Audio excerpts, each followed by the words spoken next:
Hey everybody, thanks for checking out this RynoWorx instructional video.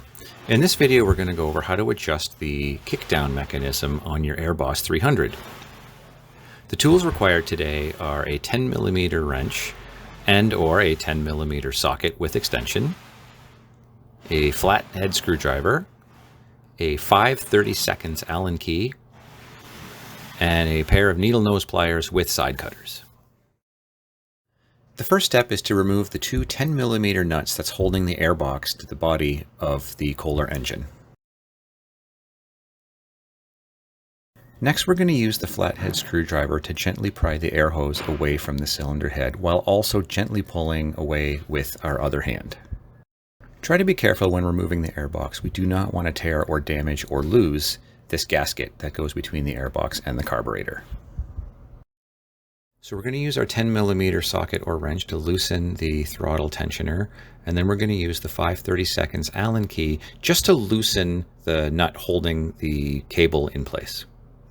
So all I'm doing here is gently pulling the cable away from the engine, and you can see that there's very little play in the cable the way it's moving the throttle. This is ideal. This is what we want. This is a properly tensioned cable. For the purposes of this video, I've connected a cable that is too long. So you can see that there is a lot of play between the stop and being able to pull back and adjust the throttle. This will absolutely impact your AirBoss's ability to fully throttle up and down. So this is a cable that is going to need to be trimmed.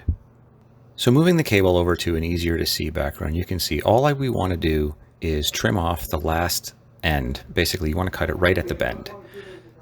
Once this is done, then you're going to use the needle nose pliers to add another 90-degree bend into it. So you're going to duplicate the shape that was there, except the cable is now going to be a few 1/16 of an inch shorter. So now we're going to reinsert the cable that we just bent back in, and we're going to put the clamp mechanism back together and just finger tighten the bolt in for now. And you can see that there's still a fair bit of wiggle. So if you have this much wiggle, I would recommend that you go back and repeat that same procedure again. So now we're going to take our freshly readjusted cable and insert it. And once again, we're going to reassemble the clamping mechanism, just finger tight, and test it. And you can see that there's very little play. This is ideal. This is what you want. So now that we're confident, we can go ahead and tighten down the clamping mechanism using the 5/32 Allen key. And then you can also see that the throttle itself is a bit wiggly. So we're going to tighten it and test it and tighten it and test it. Essentially, you want it to be able, when you push it back and let go of it, you want it to bounce back to full throttle.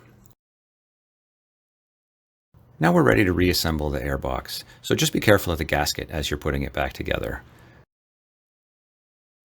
I'll just switch to a side view here so you can see you're basically going to need to align the hose with your left hand while you gently push in with your right hand. You're going to need to wiggle it a little bit, and essentially what you want to end up with is no gap. So if you look here, the hose is pressed all the way against the cylinder wall, and now you can go ahead and reattach the 10mm bolts.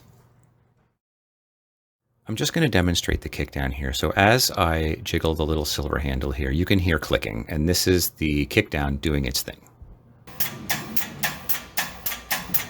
So as we move here to the left, you can see that as I'm adjusting the kickdown, you can see the throttle going all the way to the left and right. This is ideal. This is how you know you've adjusted your cable and your tension correctly. If your testing didn't go perfectly, that's okay. You can see here in this demo, I'm clicking the kickdown and nothing is happening. If you grab the ratchet, the extension, and your 10mm socket, you can adjust the tensioning nut that we adjusted previously, and you can loosen it. So loosen it a little bit, play with the kickdown, loosen it a little bit, play with the kickdown, and then when you get it going all the way up to full throttle on its own, then you know you've adjusted it correctly.